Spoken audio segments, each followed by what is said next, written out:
Es martes por la mañana. Todavía no sales de casa. Tomas el teléfono, abres la aplicación del banco casi por costumbre y ahí está tu saldo, el mismo de siempre. Ni un peso menos. Cierras el teléfono tranquilo. Esa misma tarde pasas al supermercado. Llevas la lista de siempre y el dinero de siempre, y en la caja algo no cuadra. Dejas dos cosas en el estante. No gastaste de más. Nadie te bajó el sueldo. Nadie te robó. Y aún así, hoy eres más pobre que ayer. Esa escena pequeña, tan pequeña que ni la registraste, es la misma escena que se ha repetido en grande cada vez que el mundo entró en crisis durante los últimos 100 años. Y esto es lo que casi nadie te explicó. El dinero no se evapora en una crisis. No se quema. No desaparece del planeta. Se mueve. Cambia de manos con una velocidad brutal y casi siempre en la misma dirección. Hoy vas a ver ese movimiento en cámara lenta y al final vas a saber de qué lado estás parado tú, con lo que tienes ahora mismo. En la ciencia del dinero llevamos años estudiando por qué el dinero se comporta como se comporta, no como nos dijeron que lo hacía. Si ya viviste una crisis siendo adulto, con responsabilidades encima, suscríbete a la ciencia del dinero y quédate. Empecemos por desarmar la idea con la que llegaste a este vídeo, porque casi seguro la traes puesta sin darte cuenta. Cuando piensas en una crisis financiera, piensas en un desastre, algo parecido a un terremoto o a un huracán, algo que llega, destruye y se va. Y con esa imagen en la cabeza, lo que haces es lo que harías frente a un huracán. Te encierras, aguantas, esperas a que pase y sales cuando el cielo se despeje. El problema es que una crisis financiera no destruye, redistribuye. Piénsalo con calma, porque es más simple de lo que parece. El dinero es un sistema cerrado. Cuando alguien vende su casa a la mitad de precio porque no le queda otra opción, hay alguien del otro lado de esa firma comprando una casa a la mitad de precio. Cuando alguien liquida sus inversiones en el peor momento, hay alguien recibiéndolas. No existe transacción sin dos partes. Nunca existió. Esa es la diferencia entre ver una crisis como espectador y entenderla como participante. El espectador ve un desastre repartido al azar.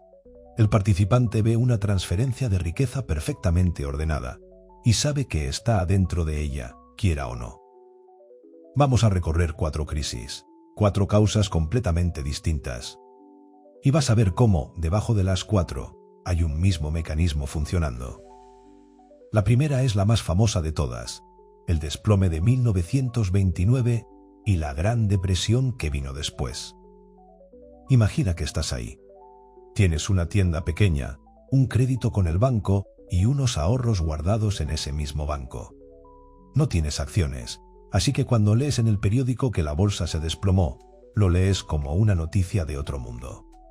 Piensas, eso es problema de los ricos. 6 meses después tu banco cierra. No quiebra por tu culpa. Quiebra porque muchos clientes fueron a sacar su dinero el mismo mes, y ningún banco tiene guardado el dinero de todos sus clientes al mismo tiempo, porque lo tiene prestado. Tus ahorros se fueron con la persiana. Y entonces empieza lo raro. Los precios de todo comienzan a bajar. Según los registros del Federal Reserve History, durante ese periodo la economía sufrió deflación de alrededor del 10% anual. Un ejemplo concreto. Una docena de huevos costaba 50 centavos en 1929 y para 1933 costaba 13 centavos. Tu primera reacción es pensar que eso es bueno. Todo está más barato. Quizá en este momento estás pensando exactamente eso, y ahí está la trampa. Cuando los precios bajan, tu deuda no baja. Tú sigues debiendo exactamente la misma cantidad. Pero el dinero con el que tienes que pagarla se vuelve cada vez más difícil de conseguir, porque tus ventas cayeron, el sueldo de tus clientes cayó, y el dinero en circulación se contrajo cerca de un 30% entre 1930 y 1933. Es como si tu deuda creciera sola, sin que nadie le sumara un peso. Llévalo a números de hoy para que lo sientas. Imagina que debes 300.000 pesos y ganas 15.000 pesos al mes. Tu deuda equivale a 20 meses de trabajo. Ahora imagina que en 3 años los precios y los sueldos caen un 30%. Sigues debiendo 300.000 pesos, pero ahora ganas 10.500 pesos al mes. La misma deuda pasó a equivaler a 28 meses y medio de trabajo. Nadie te prestó más, nadie te subió la tasa, y aún así ahora debes casi un año más de tu vida. Hay una segunda capa de 1929 que casi nunca se cuenta, y que se parece muchísimo a tu vida real. El dinero no solo se volvió escaso, se volvió inmóvil. La gente que todavía tenía trabajo dejó de gastar, porque si mañana todo va a estar más barato, lo lógico es esperar. Y si millones de personas esperan al mismo tiempo, los negocios venden menos, despiden gente, y esa gente gasta todavía menos. Cada quien tomando la decisión individualmente más inteligente, y la suma de todas esas decisiones inteligentes, produciendo el desastre colectivo. El índice Dow Jones no volvió a tocar su máximo de 1929 hasta 1954. 25 años. Alguien que invirtió a los 40 recuperó su dinero a los 65. Y ojo con este dato, porque casi siempre se usa mal. 25 años es la cifra que citan quienes quieren asustarte para que nunca inviertas. Pero la lección correcta de 1929 no es que invertir sea peligroso. La lección correcta es que lo que destruyó a la gente común fue estar endeudada y sin liquidez justo cuando el dinero se volvió escaso. La deuda no te hunde en la crisis, te hunde antes, cuando la firmaste en el mejor momento de tu vida. Ahora vamos al espejo exacto de 1929.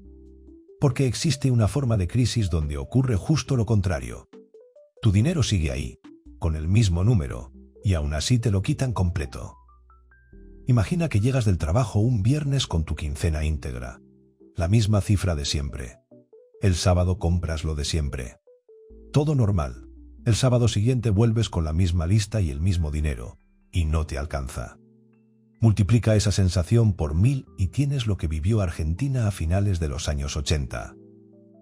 Según el INDEC, la inflación acumulada entre 1975 y 1989 fue de más de 8.400%. Y tanto en 1989 como en 1990, la inflación anual superó el 2.600%. En el peor momento, la inflación mensual rozó el 200%. Los precios cambiaban mientras la gente hacía fila, con empleados recorriendo los pasillos actualizando etiquetas delante de los clientes.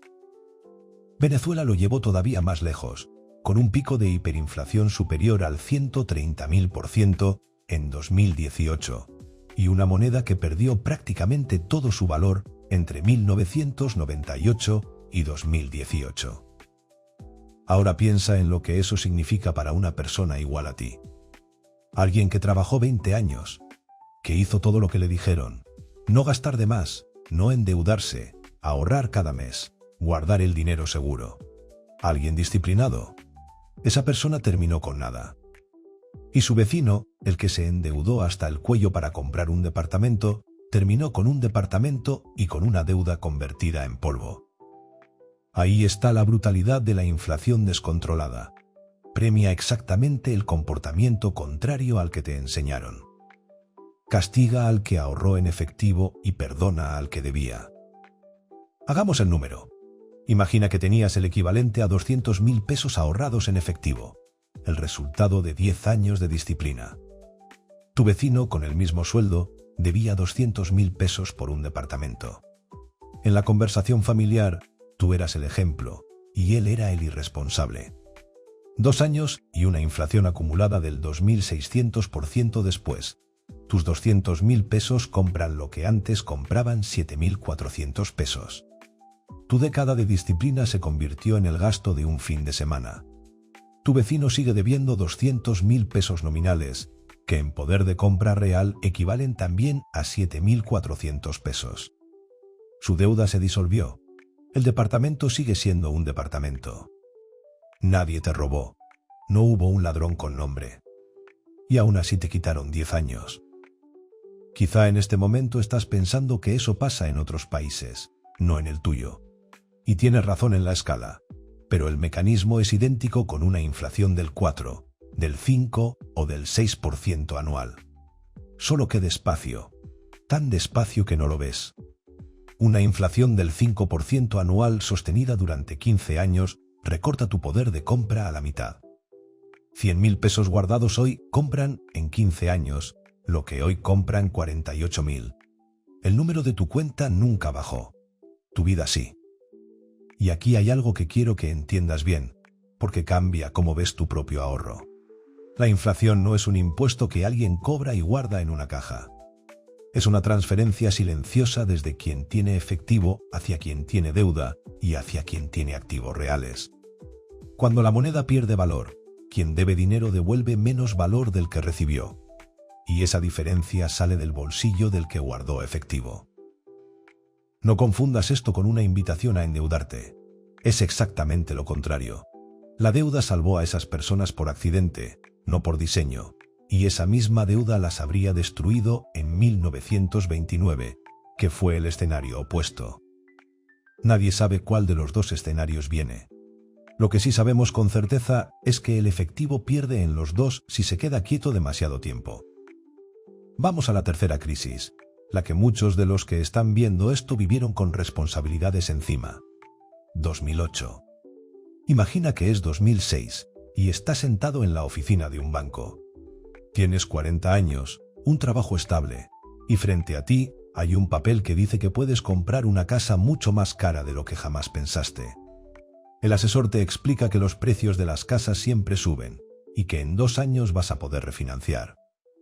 Y tú lo firmas, porque tiene sentido, porque todos a tu alrededor lo están firmando, y porque el que no firma parece que se queda atrás. Esa escena se repitió millones de veces y no la protagonizaron irresponsables. La protagonizó gente ordinaria haciendo lo que parecía la decisión inteligente. Lo que casi nadie entendió es que 2008 no fue una crisis de casas. Fue una crisis de apalancamiento, es decir, de dinero prestado apilado encima de dinero prestado.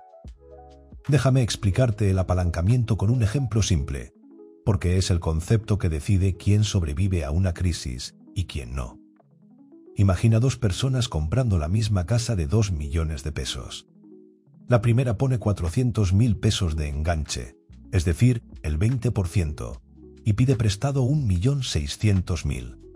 La segunda pone 100.000 pesos, es decir, el 5%, y pide prestado 1.900.000. Si la casa sube un 20%, hasta 2.400.000, las dos ganan 400.000 pesos de valor. Pero para la primera eso significa duplicar su dinero, y para la segunda significa multiplicarlo por 5. Por eso el apalancamiento se siente maravilloso mientras todo sube. Es una máquina de amplificar tus aciertos. Ahora baja la casa un 20%, hasta 1.600.000. La primera persona perdió sus 400.000 pesos. Su patrimonio en esa casa quedó en cero, pero sigue siendo dueña y sigue pagando. La segunda no solo perdió sus 100.000. Ahora debe 1.900.000 por algo que vale 1.600.000. Está 300.000 pesos por debajo de cero. Misma casa, misma caída. Un resultado es doloroso, el otro es terminal.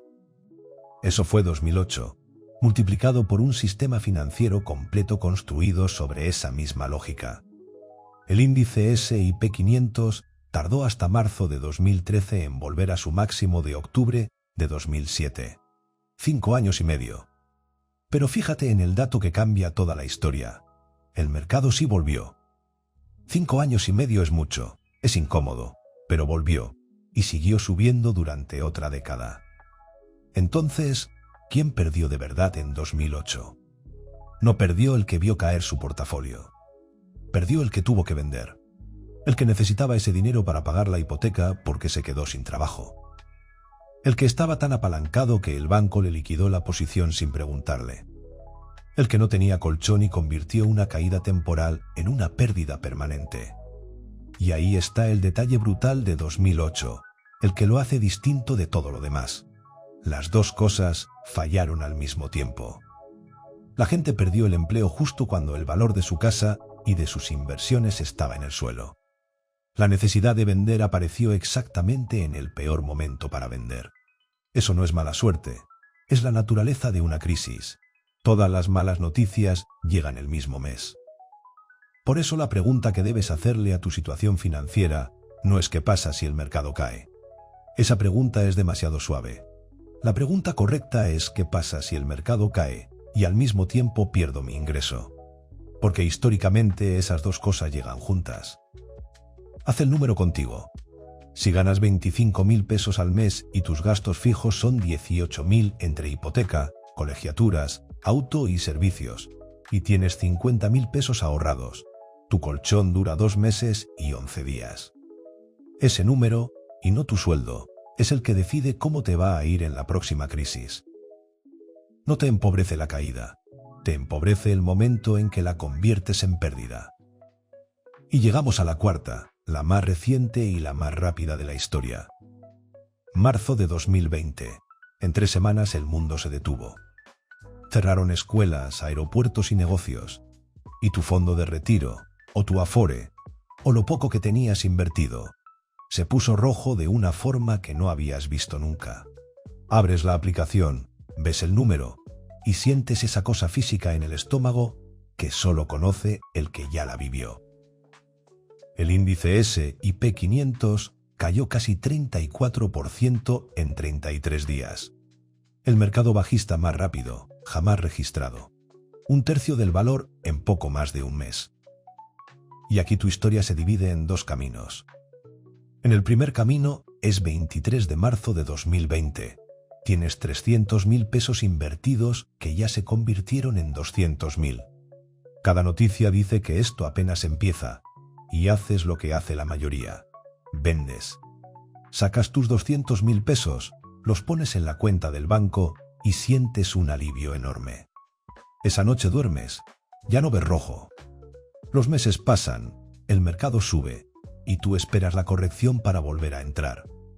Sube más y ahora te parece caro. Cuando finalmente regresas, si es que regresas, ya pasaron 2 años y el mercado está muy por encima de donde vendiste. En el segundo camino es el mismo día, con el mismo dinero y exactamente el mismo miedo. Y no haces nada, ni siquiera abres la aplicación. El mercado alcanzó nuevos máximos históricos en agosto de 2020. 5 meses, la recuperación más rápida de la que se tenga registro. En el primer camino convertiste una caída de 100.000 pesos en una pérdida real de 100.000 pesos. Y además, te perdiste toda la recuperación. En el segundo camino no hiciste absolutamente nada durante 5 meses y recuperaste todo. Mismo dinero, mismo miedo, misma crisis.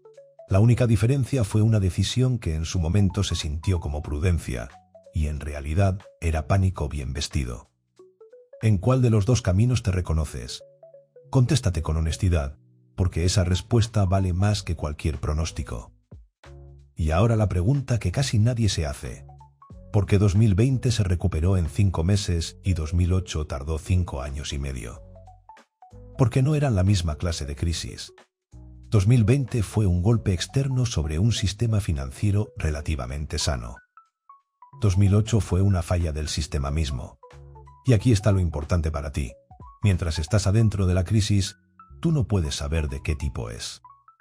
Nadie en marzo de 2020 sabía que duraría 33 días. Nadie en octubre de 2007 sabía que faltaban 5 años y medio. Por eso tu estrategia no puede depender de adivinar el tipo de crisis. Tiene que funcionar en los 2 casos. Pon ahora las 4 crisis juntas sobre la mesa. Una burbuja bursátil, una emisión descontrolada de dinero, una burbuja inmobiliaria apalancada y una pandemia. Nada las une en la superficie. Y sin embargo, si miras quién salió más pobre y quién salió más rico de cada una, siempre aparecen los mismos perfiles. 3 variables lo deciden. Solo 3. La primera es la liquidez. No cuánto tienes, sino cuánto tienes disponible sin vender nada. En toda crisis el precio de los activos cae porque hay gente obligada a vender. Y quien tiene efectivo en ese momento no compra un activo. Compra el mismo activo con descuento. Esa es la explicación de algo que suena increíble y es cierto. que hubo familias comunes que salieron de la Gran Depresión con más patrimonio del que tenían al entrar. No eran genios. Tenían efectivo cuando nadie más lo tenía. Y aquí esto deja de ser historia y se vuelve incómodamente personal. Según la encuesta de ahorro de emergencia de Bankrate de 2026, cerca del 60% de los estadounidenses no podría cubrir un gasto imprevisto de $1.000 sin endeudarse. Y casi 1 de cada 4 no tiene absolutamente nada de ahorro de emergencia. En el país más rico del mundo, 6 de cada 10 personas entrarían a la próxima crisis del lado de los que están obligados a vender. La segunda variable es la deuda. No si tienes deuda, sino qué tan rígida es. Una deuda es una obligación fija dentro de una vida de ingresos variables. Mientras todo va bien, esa rigidez no se nota. En una crisis es lo primero que se rompe. En 1929 la deuda te aplastó porque los precios cayeron. En 2008 te aplastó porque el activo cayó por debajo de lo que debías. Distinto mecanismo, mismo resultado. El que está muy endeudado no elige cuándo vender, le eligen. La tercera variable es el horizonte, es decir, cuándo necesitas el dinero. El mercado se recuperó en todas las crisis de la historia moderna. En 5 meses, en 5 años, en 25 años. La pregunta nunca fue si se recupera. La pregunta siempre fue si tú aguantas hasta que se recupere. Y esa respuesta no la da el mercado. La das tú con tu colchón, con tu empleo y con tus obligaciones fijas. Junta las tres en un solo ejemplo. 2 personas entran a una crisis con el mismo patrimonio de $1.000.000. La primera tiene 900.000 invertidos, 100.000 líquidos y debe 30.000 pesos al mes entre créditos y tarjetas. Si pierde el ingreso, su colchón dura poco más de 3 meses, y en el cuarto empieza a vender lo invertido justo en el fondo. Sale de la crisis con 600.000. La segunda tiene 700.000 invertidos, 300.000 líquidos y 15.000 pesos de obligaciones fijas. Su colchón dura 20 meses. Nunca vende. Sale de la crisis con todo recuperado y con lo que compró barato en el camino. 1.300.000. Mismo patrimonio de partida, mismo mercado, una diferencia de 700.000 pesos que se decidió antes de que la crisis empezara. En una crisis el dinero no se evapora, cambia de dueño. Y el dueño nuevo casi siempre es quien tenía liquidez cuando nadie más la tenía. Entonces, ¿qué hicieron distinto los que salieron mejor? No una jugada brillante. Ninguno predijo nada. Hicieron 4 cosas aburridas y las hicieron antes, en años tranquilos. Primero, separaron su dinero por fecha y no por producto. No preguntaron dónde rinde más, sino cuándo voy a necesitar esto. El dinero de los próximos 12 meses en algo que no se mueve, aunque rinda poco. El dinero de más de 10 años en activos que sí pueden caer, porque nadie los va a tocar. Cuando tu dinero está clasificado por fecha, una caída deja de ser una emergencia y se convierte en un dato. Segundo, mantuvieron sus obligaciones fijas por debajo de lo que podían pagar en un mal año, no en un buen año. Es la decisión más impopular que existe, porque significa comprar menos casa y menos auto de lo que el banco te aprueba. El banco te aprueba según tu mejor escenario, pero tu vida ocurre en el promedio, y la distancia entre esos 2 números es exactamente el margen que te salva. Tercero, automatizaron sus aportes para no tener que decidir. En una crisis tu peor enemigo no es el mercado. Eres tú a las 11 de la noche después de leer titulares durante 2 horas. Quien tenía una transferencia automática cada 15 días siguió comprando en marzo de 2020 sin necesidad de ser valiente. No compró en el fondo por listo, compró en el fondo porque no tuvo que decidir nada. Y cuarto, no confundieron seguridad con quietud. Sacar todo y dejarlo en efectivo se siente seguro, pero el efectivo tiene su propia forma de perder, más lenta y más difícil de notar. La seguridad real no es dejar de moverte, es tener suficiente colchón para que las caídas no te obliguen a moverte. Tradúcelo a un número que puedas usar esta semana. Si tus gastos fijos son 20.000 pesos al mes, 6 meses de colchón son 120.000 pesos. Esa cifra no te va a hacer rico ni te va a dar rendimiento. Lo que te da es la única cosa que se paga en oro durante una crisis: el derecho a no vender. Y llegamos al punto que resume todo. La mayoría cree que el problema de una crisis es la caída. Tiene sentido, porque desde afuera es lo único que se ve. Pero esa lectura está incompleta. La caída es un evento de precio, y es temporal por definición. La variable oculta no es la caída, es la obligación de actuar durante la caída. Míralo así: si tienes 100.000 pesos invertidos y el mercado cae 40%, tienes 60.000 pesos en pantalla. Eso todavía no es una pérdida, es un precio. Se convierte en pérdida en el instante exacto en que tienes que vender. Y solo tienes que vender por 3 razones: porque necesitas el dinero para vivir, porque un acreedor te lo exige, o porque el miedo te obliga. Ninguna de esas 3 razones tiene que ver con el mercado. Las 3 tienen que ver con cómo estaba organizada tu vida antes de que el mercado se moviera. Por eso toda la energía que la gente gasta preguntándose cuándo viene la próxima crisis está mal invertida. Nadie ha respondido bien esa pregunta nunca, ni los mejores economistas, ni los bancos centrales que ven los datos antes que todos. Preguntarte cuándo viene es apostar. Preguntarte cuánto aguantas es planear. Y esa segunda pregunta la puedes responder hoy mismo, con una calculadora y tu estado de cuenta, usando 3 números tuyos. ¿Cuánto gastas al mes de forma fija? ¿Cuánto tienes disponible sin vender nada?